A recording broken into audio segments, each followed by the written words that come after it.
Sejam muito bem-vindos e muito bem-vindas a mais um podcast Dermato Papers. Aqui conversamos tudo sobre dermatologia. Eu sou Cláudia Ferraz. Eu sou Perla Gomes. E hoje nosso tema do podcast é desidrose ou eczema desidrótico, né, Perla?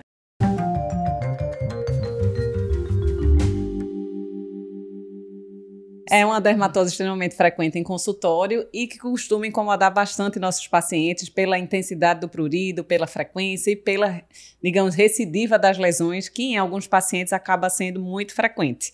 Mas aí, para quem está nos escutando, como é que a gente pode definir, Perlinha, o que é que seria a desidrose ou eczema desidrótico? Então, são pequenas vesículas de 1 a 2 milímetros que a gente vem de forma abrupta, normalmente na planta, na palma e na região lateral dos dedos e da planta dos pés. Isso, então é um eczema agudo que surge com essas vesículas e bolha com muito prurido e ela parece ter um curso natural, né, Perla? Isso. Não é uma coisa crônica, como a gente vê às vezes em uma dermatite atópica, que o paciente tem uma placa única e que persiste às vezes por meses se não for bem conduzida.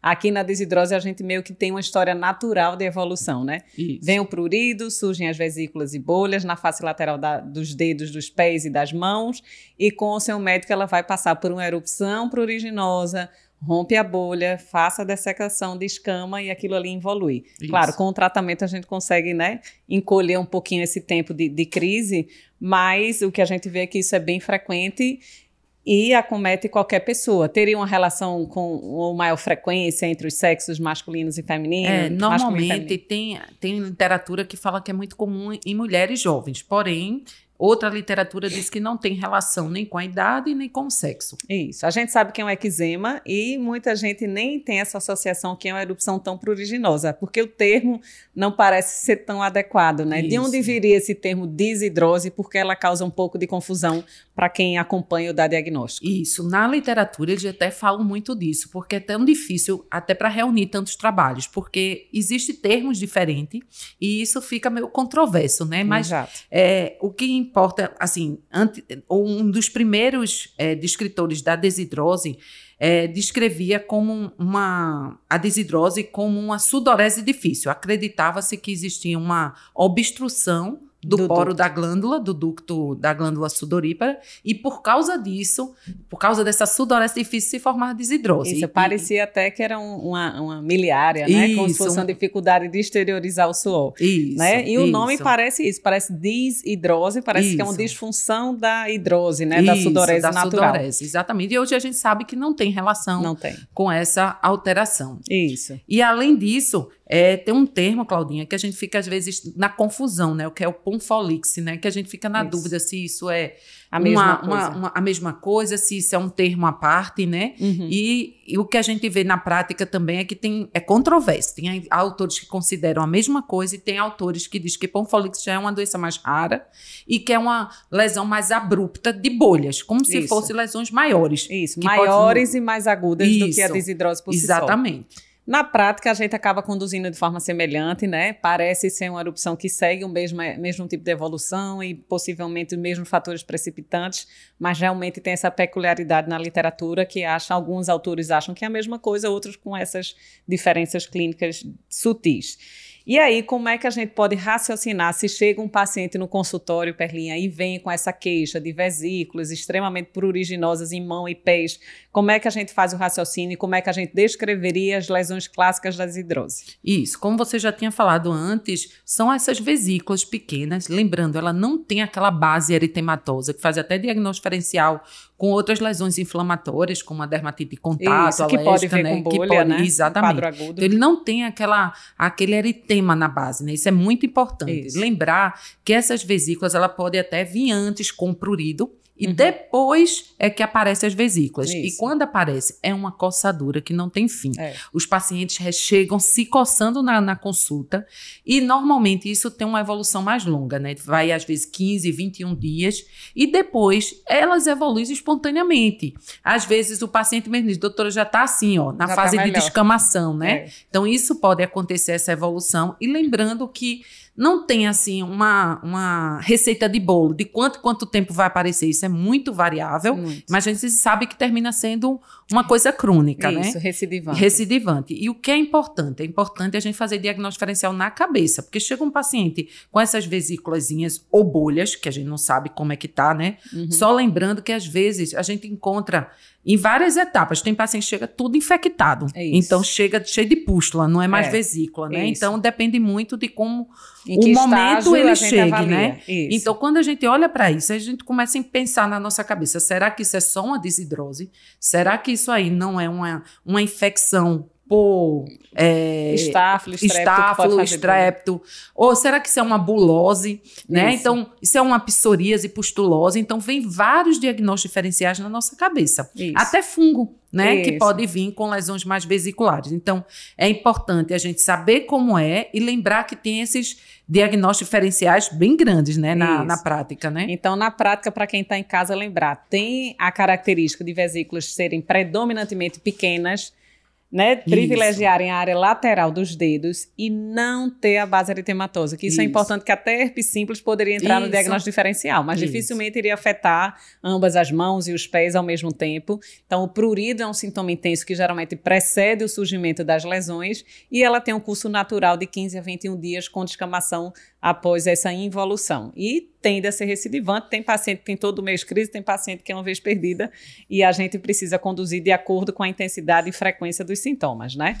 E aí, o que é que a gente pode perguntar? Alguns pacientes dizem, doutor, essa é minha alergia, esse meu eczema vem de onde? Eu estou pegando em alguma coisa que está dando errado, todo mundo diz que é estresse, realmente, quando eu estou em véspera de prova, eu brigo com o namorado, enfim, pode ter uma crise de desidrose, mas o que é que a gente sabe hoje sobre a etiopatogenia, o que é que pode desencadear a desidrose?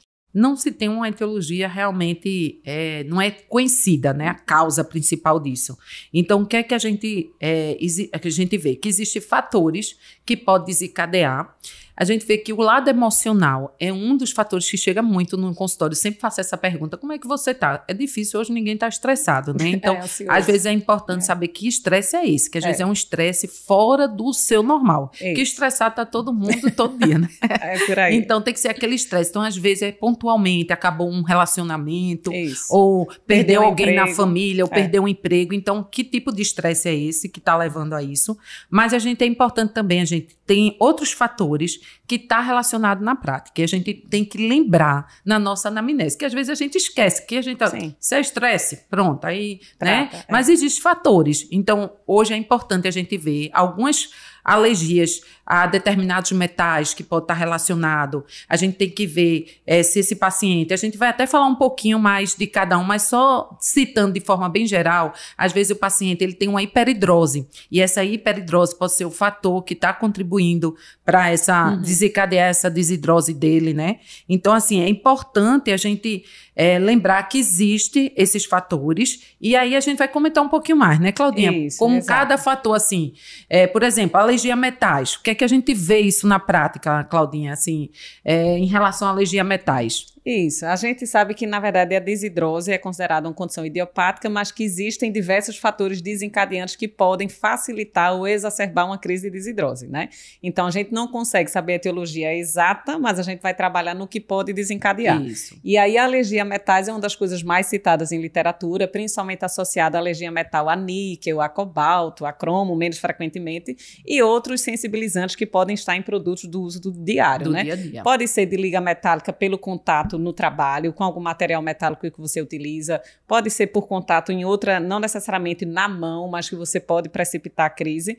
E também temos ainda a hiperidrose, que pode contribuir também. Então, a alergia a metal pode contribuir aumentando a irritação, aumentando a resposta eczematosa, mesmo aquilo não configurando propriamente dito uma dermatite de contato. Mas tem paciente que entra em crise quando tem contato com esses metais, né, Perlinha? Isso. Além disso, a hiperidrose, alguns autores acham que pode ser um fator desencadeante, um fator exacerbador. Então, não é que a gente vá tratar a desidrose com medidas que a gente controlaria a hiperidrose, mas a gente vai controlar a hiperidrose como fator desencadeante, assim como a gente controla o estresse para ver se ele não desencadeia crise de hiperidrose. Eu digo que é igual a dermatite seborreica, né? Quando está estressado, eu digo, vamos melhorar esse estresse, vamos tentar fazer alguma alternativa, não que seja a causa, mas a gente sabe que é um fator exacerbador. E aí tem pacientes que têm hiperidrose franca e a gente acaba conduzindo essa hiperidrose e alguns acham que a frequência e a intensidade da desidrose podem diminuir. Isso. Então, a gente precisa tratar isso também. E interessante, né, Perlinha, que além dos sensibilizantes tópicos, existem sensibilizantes por via oral. Inclusive, esses metais que a gente citou, níquel, cobre, podem fazer parte da alimentação e que a gente muitas vezes não está atento. E alguns artigos de literatura consideram que a exposição maior a algumas desses metais e ligas poderiam, sim, precipitar crises de desidrose, assim como o acesso ao contato por via oral com antibióticos, como quinolonas. Então, tem gente que usa uma ciprofloxacina ou outra quinolona e diz, abrir um quadro de desidrose. Pode acontecer. Então, a anamnese, para você tentar caracterizar como é a rotina desse paciente, se ele associa as crises de exacerbação a alguma atividade, a alguma medicação, é muito importante para a gente tentar intervir de forma individualizada e controlar melhor aquele paciente. Exatamente. E além disso, a gente também tem as infecções fúngicas. Acredita que a infecção fúngica, ela também pode desencadear esse eczema desidrótico. Então, é importante, na prática, também, às vezes, é uma onicomicose, né? Não precisa ser uma infecção no local, né? Isso pode desencadear.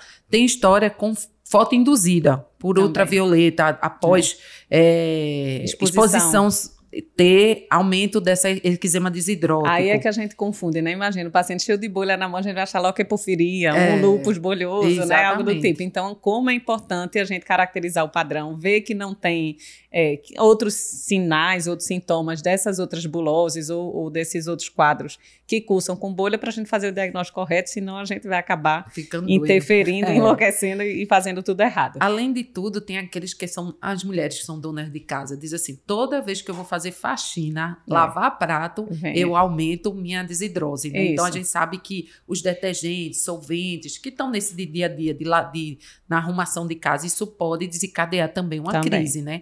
Então até brinca os pacientes na prática, quer dizer que eu posso chegar lá em casa e dizer meu marido que eu não vou mais lavar prato. Gostei. Eu não vou mais fazer faxina. Eu disse exatamente, você está suspensa. Por indicação médica, né? Exatamente. Eu não sei se junta, se é pela irritação dos solventes e de sabonetes ou se estressada porque talvez o marido não contribua.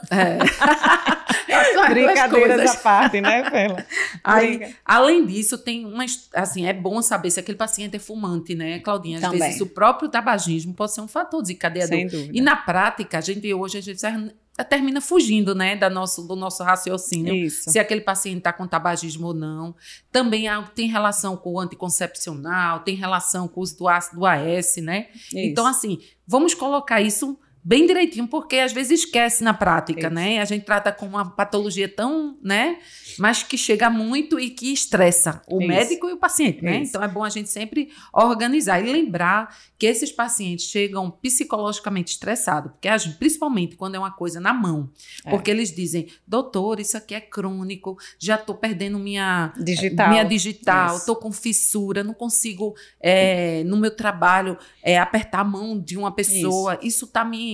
Aí a pessoa já está ansioso, faz um processo desse, fica mais ansioso e isso vai fazendo ele socialmente se isolar um pouco. Isso também perde a qualidade de vida totalmente desse paciente e isso é estresse que aumenta, né? E aí fica uma bola de neve, né? Então é importante a gente entender o contexto até para ajudar mais esse paciente, né? Então, às vezes, né, Perlinha, a gente diz que muita gente subestima o impacto de uma desidrose. Isso. Né? Porque eu digo, vejam sempre a intensidade e frequência, né? É comum, acho que boa parte das pessoas já teve um episódio de desidrose, uma coisa pontual, ok, mas tem paciente que tem isso de forma intensa e recorrente. E outros ainda fazem infecção secundária por cima, vem com aquele edema de pé e mão, cheio de pústula, requer antibiótico. Dependendo de sua atividade laborativa, precisa se afastar do trabalho, né? Às vezes é padeiro, tá lá mexendo na cozinha com uma lesão toda exulcerada, não tem condição. Então, isso impacta na qualidade de vida, no constrangimento social e muitas vezes em perda de atividade laboral. Exatamente. Então, não vamos subestimar isso e aí incomoda, porque coça para valer, né? Coça então, muito. Só para a gente dar uma revisada, que pontos a gente precisa checar, né? Claro, a gente vai caracterizar do ponto de vista clínico, se elas são lesões vesiculosas, simétricas, bilaterais, predominando na área lateral dos dedos das mãos e dos pés, se tem esse curso temporal habitual, em torno de 15 a 21 dias, e termina com a descamação habitual. Vemos a frequência e a intensidade. E aí a gente vai conversar com esse paciente o que é que pode estar precipitando. Se ele associa períodos de maior estresse, ansiedade, depressão, qualquer gatilho maior, que é o mais comum e o gatilho mais fácil a gente identificar, mas outros precipitantes que a gente poderia intermediar para evitar esses períodos de exacerbação, que a gente já citou, contato com metais, níquel, cromo, entre outros, né, e antibióticos, drogas orais, né, AS, quinolona, né, esses outros que a gente já citou, anticoncepcionais. Infecções fúngicas e ingestão, né? Hiperidrose e a ingestão também de metais. Então, a gente já cita aí. Então, coisas para vocês perguntarem na anamnese e tentarem fazer o link se o paciente identifica que pode piorar.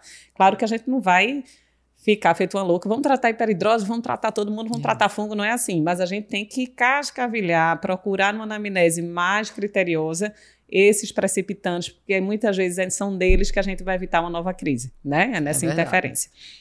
E o que mais, Perlinha? Além... aí quando chega esse paciente para você, Claudinha, na prática, tu pede algum exame? Todo paciente com desidrose, eu vou lá e peço aquele exame. Não, na prática não. Então, a gente muitas vezes vai perguntar exatamente isso, qual a intensidade e frequência que isso acontece. Aí tem gente que diz, só véspera de prova, doutora. Estou na faculdade, véspera de prova, então a cada 3 meses eu tenho uma crise. Então, é uma coisa temporal e muito bem caracterizada, que é por ansiedade, é estresse, e aí a gente tenta até medidas alternativas, tenta fazer atividade física, dormir melhor, né, fazer alguma atividade para reduzir a ansiedade e entender que se tiver crise a gente deixa a orientação. Mas sendo coisa esporádica que não impacta na qualidade de vida, a gente quase sempre não pede exame. O diagnóstico é clínico, costuma ser suficiente na grande maioria dos pacientes. Excepcionalmente, quando as bolhas são muito grandes, quando tem essa exacerbação não tão clara com estresse, é que a gente costuma procurar esses outros fatores. Será que ele tem uma infecção fúngica em outro foco, outro ponto que possa estar estimulando essa erupção, tipo desidrose, né? Ou será que isso aí não tem uma sensibilização por metal, por níquel, por cromo? Então, aí a gente vai meio que inserir um pouquinho mais essa investigação. Mas a maioria a gente vai dar diagnóstico clínico, conduzir clinicamente, de acordo com a recidiva e intensidade, é que a gente muitas vezes vai buscar outros possíveis fatores etiológicos. Certo. E com relação à biópsia, Perla, você costuma pedir sempre? Também não. Normalmente o diagnóstico é clínico, a não ser que chegou aquela lesão bem diferente, bem exacerbada, que você faz, será que é desidrose mesmo, né? Já peguei casos que chegou na emergência em cadeira de roda, porque era aquelas embolhas, ponfolix, e molha no pé, né? Você já não deambula, né? Infectada, entendeu? Então, assim, quando é uma coisa, como você diz, mais exacerbada, que eu não vejo, não é uma coisa tão o comum, né? Então, a gente termina, às vezes, partindo para fazer diagnóstico diferencial com aquilo que a gente já falou, né? Isso. Mas, normalmente, a prática é realmente diagnóstico clínico. No máximo, se você vê que não tem estresse associado, pede um PET teste para você ver se não tem realmente alergia a algum metal, né? Ou algum outro fator. Pede uma pesquisa micológica, se você quer afastar ali um fungo. Então, às vezes, tem coisas que podem nos ajudar, mas não é o usual. Pedir isso na minha prática clínica, entendeu? E no histopatológico é interessante, né, Pela, que a gente sabe que ele é um eczema, então a gente espera encontrar uma espongiose intraepidérmica, e para a gente, assim, até reforçar que o nome não é tão adequado para o que ele realmente se manifesta, é que a gente sequer vê espongiose no ducto da glândula sudorípara, né? Então não tem nada de desidrose. É um eczema com bolinhas. Isso, exatamente. Mas até hoje o termo é adotado, então a gente ainda lida com essa doença dessa forma, porque é como a literatura traz e como a gente continua dando o diagnóstico, mas é importante a gente reforçar que não é uma doença da glândula sudorípara. É sim um eczema que se manifesta com vesícula aguda, sem eritema na base e com muito prurida. Muita coceira. E vamos lá. Então, vamos pensar, chegou um paciente então com desidrose, a gente, lógico, vai entrar com tratamento medicamentoso, mas se a gente fosse pincelar ou citar, Perla, que tipo de orientações a gente já poderia passar para esse paciente no intuito de reduzir novas crises ou reduzir possíveis exacerbações? Então,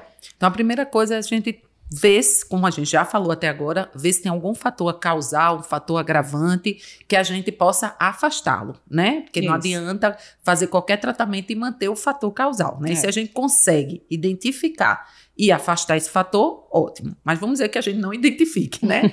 Então, quais são as orientações? Sempre a gente orienta, primeiro, hidratação, manter essa barreira hidratada, vai ajudar a reptilizar mais rápido, a melhorar essa cicatrização. Então, manter uma hidratação.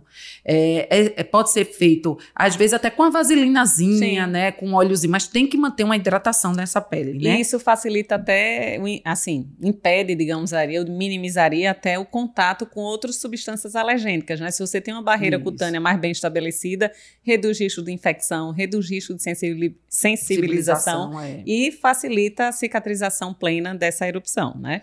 Outra coisa, você não vai estar com a mão com desidrose e meter irritantes, né? Então, por favor, nada de estar passando chás, planta, sabonete abrasivo. Isso. Então, a gente tem que orientar, sabonete neutro, evitar a pegar em substâncias irritantes. Então, vai ter que usar uma luva para não ter esse contato, porque uma coisa que era para evoluir com melhora, às vezes termina irritando e piorando. E a gente pega muito na prática clínica, né, Claudinha? Demais. O paciente não diz que usou um chá de determinada substância, porque ele não acha que aquilo fez mal, porque aquele chá disse para ele que ia curá-lo. Então, ele não considera que aquilo faz mal para ele. Né? E nem considera a medicação. Eu digo, usou alguma coisa, usou algum produto, alguma medicação, usei nada, né? Usei nada. Que boa parte, né, das pessoas, às vezes, que tem muita conduta aliada à cultura popular, acha que todas esses outros comportamentos não são tratamento, né? Você já tratou de alguma maneira? Não. Eu digo, já usou banho de alguma coisa? A gente já pergunta assim, lavou com algo diferente?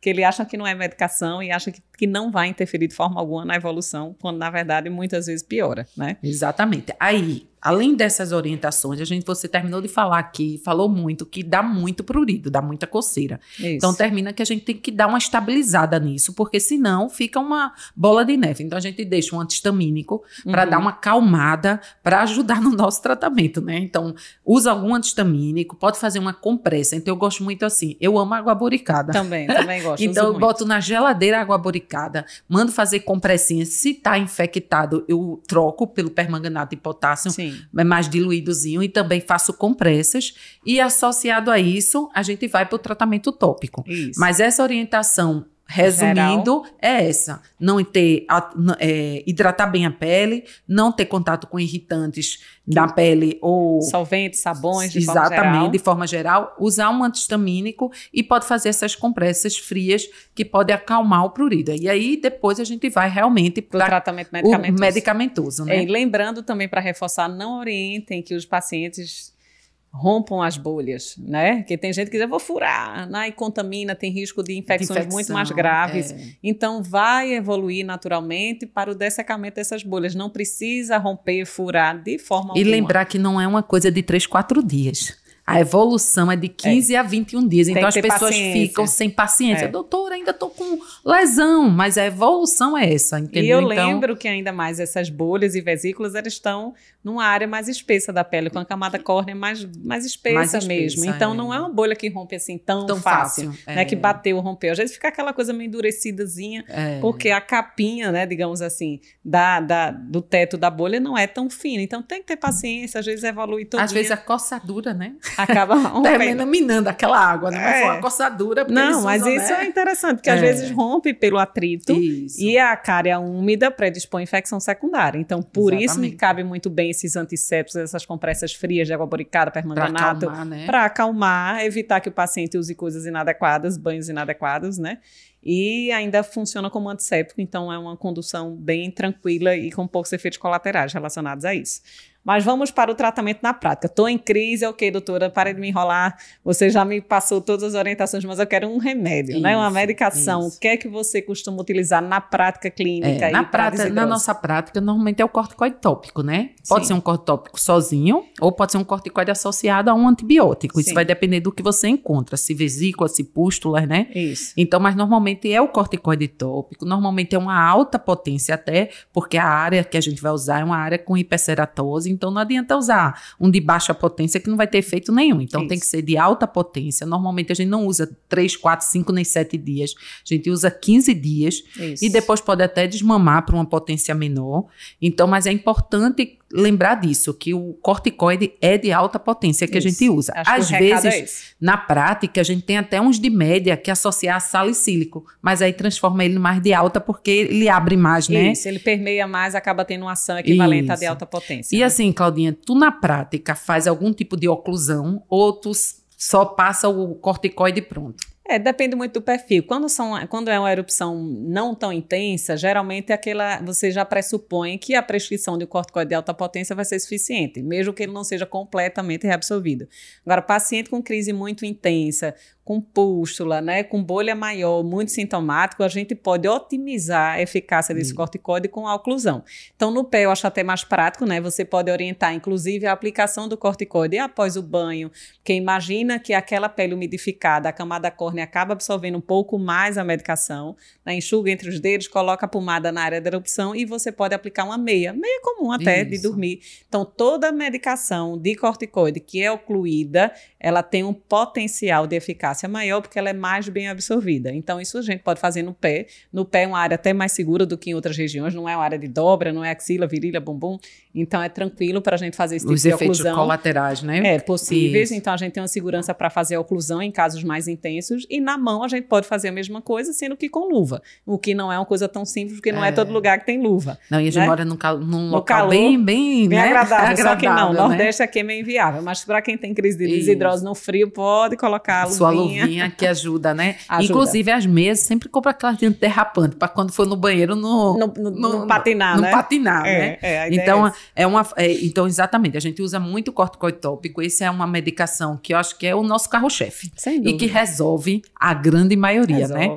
Então, assim, depois a gente até hoje existe os imoduladores tópicos também, que a gente usa muito na nossa prática dermatológica. E na sua prática, Claudinha, tu acha que faz cabe? Efeito, não cabe?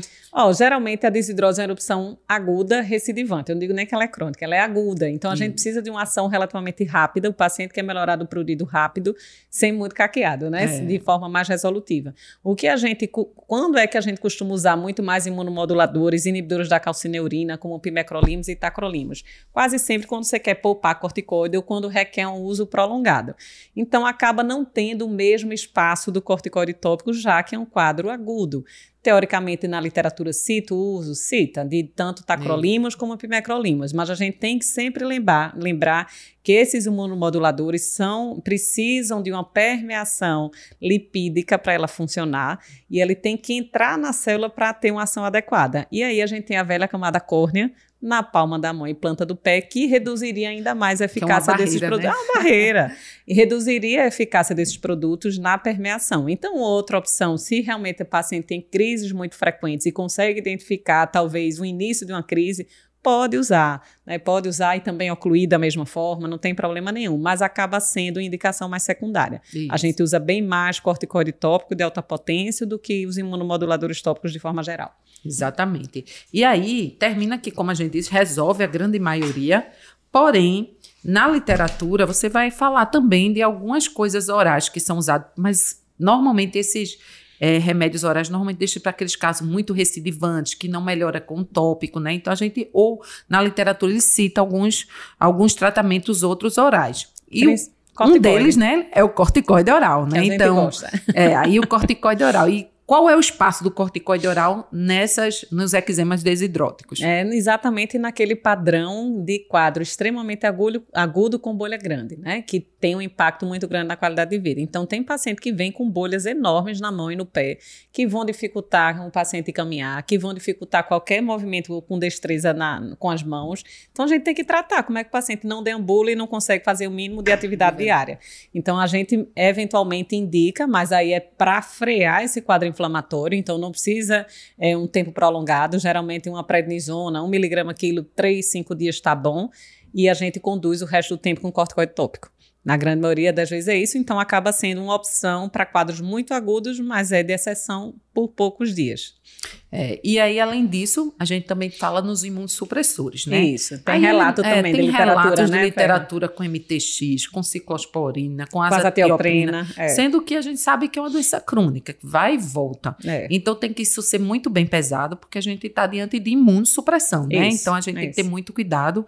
Então, tem uns relatos com o MTX fazendo por 2 meses, num casos que não resolveu, que não melhorou e que ficou uma bola de neve e que terminou que quando entrou com MTX deu uma melhorada. Sim. Mas, mais uma vez, tem que ser muito pesado e ser exceção. Isso, né? é o que eu digo. Quando vem, eu digo sempre, né, os residentes, né, Perlin, assim, no HC, eu digo, quando a coisa foge à evolução habitual, revisa o diagnóstico. Isso. Não é o nosso padrão habitual verificar quadros tão intensos e recidivantes ao ponto de serem refratários a essas medidas que a gente orientou até aqui. Então, lógico, revisa o diagnóstico, revisa esses fatores exacerbadores, aí sim a gente vai procurar PET teste de contato, né, infecções fúngicas. Eu digo, tá danado, o que é que está acontecendo aqui que esse paciente tem tanta crise e nessa intensidade a gente não resolve? Se realmente você buscou tudo, já está com tudo otimizado e não funciona, aí cabe, lógico, imunossupressor, se aquilo tem um impacto muito grande no dia a dia, na rotina do paciente. Dele, né? Mas é realmente conduta de exceção. Não pensar, teve uma desidrose, 2 crises, 3 crises, vão entrar com imunossupressor. Não é assim, né? A gente sabe que não é tão simples, mas tem um espaço e existem sim relatos de literatura que pontuam essa indicação. E para aqueles pacientes, assim, que a gente sabe que tem desidrose, mas tem uma hiperidrose associada, pode ser feito mais alguma coisa para ajudar, já que a gente viu que a hiperidrose desencadeia esse eczema desidrótico? Pode ter também, né, Perlinha? O que a gente tem que ter cuidado é pensando que o paciente tem um eczema desidrótico, muitas condutas tópicas para a hiperidrose podem não ser apropriadas. Então, você não vai fazer uma série de formulações com cloreto de alumínio numa pele já irritada com bolha e vesícula. Não dá. Então, acaba tendo que ser outras medidas de controle de hiperidrose. Então, a literatura relata o uso de ontoforese, como a gente já faz para controle da hiperidrose em locais que tem essa disponibilidade. Não é que a iontoforese vai resolver a desidrose. Né? A iontoforese, assim como a aplicação de toxina botulínica na região palmo-plantar, pode ser uma opção de tratamento da hiperidrose como fator de exacerbação da desidrose. Não achem que a gente vai tratar desidrose com iontoforese. Desidrose é corticoide mesmo, na prática, no primeiro, segundo, terceiro escalão, eu diria assim, mas uma possibilidade de controle dos fatores exacerbadores é fazer ontoforese e toxina e um pouco mais de cuidado e cautela com medidas tópicas para hiperidrose, porque essa pele, em geral, já não está tão íntegra e pode não tolerar bem essas outras medicações para controle de hiperidrose, né? E assim, outras coisas é se realmente o estresse for fator desencadeador, a gente tem que mandar para um psicólogo, tem que mandar às vezes para o psiquiatra para diminuir essa ansiedade, para tomar medicação, porque às vezes realmente tem que fazer uma terapia para ajudar no processo, um ansiolítico, né? Um antidepressivo, exatamente. Então a gente tem técnicas hoje que pode ser aplicada para tentar melhorar essa ansiedade, né? E isso vai nos ajudar na prática bastante, porque ele vai evitar fazer tanto cursos de corticoide na mão, né? Isso. Então às vezes eu digo, olha, procura psicólogo, procura psiquiatra para nos ajudar, né? Porque tem tanta condução, né, Perlinha, de terapia cognitivo-comportamental, outras medidas, mudança de estilo de vida, fazer alguma atividade que você consiga, né, liberar, digamos assim, o estresse, né? Atividade física, yoga, música, um hobby. Exatamente. É uma prescrição difícil, que eu digo, né? Prescrição de mudança de estilo de vida e redução de estresse não é simples, mas é uma coisa que precisa ser adotada, porque se tem uma coisa que é clara, né, na nossa condução e como fator agravante, é o estresse. É verdade. Dentre outros, se disser, Cláudia, qual é o principal de tudo? É fungo? É alergia metal? Não. É realmente questão emocional, o estresse, ansiedade, depressão, são grandes gatilhos da desidrose. Eu acho que é de quase todas as doenças. Quase, atrapalha, né? Eu digo que o estresse, de forma geral, é inflamatório, né? Do ponto de vista sistêmico, que a gente subestima isso, mas isso é real. E, por fim, se fala na literatura também de dieta com pobre em níquel. E aí, o que a gente vê na literatura, Claudinha, é que essa dieta pobre em níquel é uma dieta que não é feita assim por alguns dias, que para ter efeito, na literatura eles são bem claros que teria que ser uma dieta muito prolongada. Isso. E que mesmo pessoas que não têm um PET teste positivo, também poderia ser beneficiado. Porém, é uma dieta que eu acho que é impraticável. A pessoa tem que estar tão desesperada para fazer.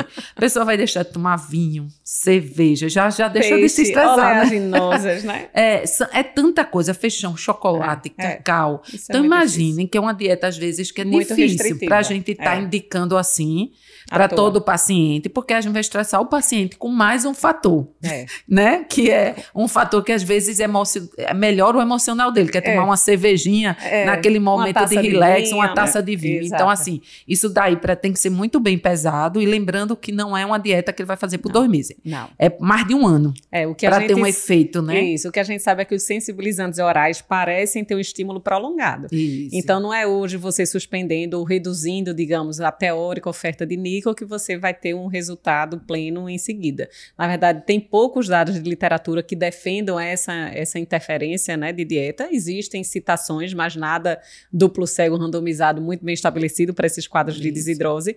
É controverso, então acaba sendo a indicação lá do fim da lista de você chegar a restringir, porque isso tem um impacto muito grande na rotina do paciente. Exatamente. Restrição dietética não é fácil, ainda mais quando envolve bebida alcoólica, quando envolve oleaginose e coisas até saudáveis. Bem, né? Peixes são incluídos, legumes, vegetais, então como assim? Você vai comer besteira agora. Então tem que pesar muito, ainda eu acho que não é o que a gente costuma indicar na nossa prática. Exatamente. Precisa estar muito desesperado e muito otimizado nos outros pontos para chegar a requerer um tipo de restrição como essa, né, Perlinha? Exatamente. É isso aí que a gente tinha para falar com vocês. Eu acho que conseguimos conversar um pouco mais sobre desidrose, o que é que a gente precisa conversar, orientar os pacientes, o que não esquecer de investigar. Espero que vocês tenham gostado. Continuem seguindo a gente em todas as redes sociais.